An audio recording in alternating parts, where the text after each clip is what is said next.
It's about time. What's going on? Rumor Report, Rumor Report. This is the Rumor Report. Talk to him. With Angela Yee on The Breakfast Club. Well, in a really tragic and sad situation, Trouble was killed. This happened while he was at the residence of a female friend. This is in Conyers, outside of Atlanta. Now, apparently, the suspect was involved in a domestic situation with the woman that he was visiting. Trouble and this man did not know each other, and he apparently, they said the man, his name is Jamichael Jones, and they are looking for him based on warrants of allegations of murder, home invasion, and aggravated assault. He actually went to the home, and they said that he beat the woman up and then fired on Trouble and struck him in the chest once. And Trouble was pronounced dead at the scene. The woman who was not identified, they said, was not described as injured at that time. So we do want to, again, give our condolences to Trouble's family and really close friends. Here is the sheriff talking about what happened. What we know and what I can tell you is that Mr. Morel Orr, which is the victim, was visiting a female friend at the complex. And Mr. Jamichael Jones did know the female, and it was a domestic situation. All right, so that's what we know so far. Now, Trouble used to come on Lip Service all the time. He was our unofficial male co-host, we would always say. And on one episode, he was talking about buying his mom a house. Congrats on buying your mom a house. Yes. Which I think stuff like that That's is huge. amazing to see you do things like that. That's definitely necessary. That was my whole thing. This shit, like, Mom do held me down so hard, and like, first she might know when I was guilty and so much shit that I was getting in, like she still going there like, he ain't do that. Absolutely. Like, Not my son. Wasn't him. That was my nigga. So my whole thing was like, as soon as that shit get running up in the well toward her, I could do some shit for her. Like, that's always gonna be first. If I even do anything for myself, like I might not buy a bitch ass thing, but it's gonna always be Mom do to my family first.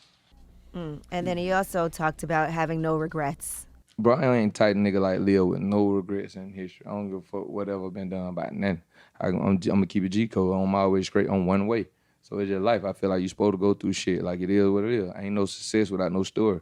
So I'm cool with continuing to build my story. So until the big God call me home. Horrible, man. I mean, any word you use is an understatement, right? Horrible, tragic. I understand not, living with no regrets, but nobody wants to leave this earth at the hands of another person. At all. Especially, somebody who was probably dealing with so much hurt and, pain, and they project that pain on that brother. They said they didn't even know each other. It's like, that's why I was saying earlier about the golden rule. I know it sounds elementary to say, but it's like, literally doing to others as you would have them do unto you. Like, I don't want to do anything to anybody that I wouldn't want done, to me or somebody I love. So I would never be able to wrap my mind around just taking somebody's life for absolutely, positively nothing. And since he just talked about buying the clip we played of him talking about buying his mama's house, let's talk about The Rock, Dwayne Johnson.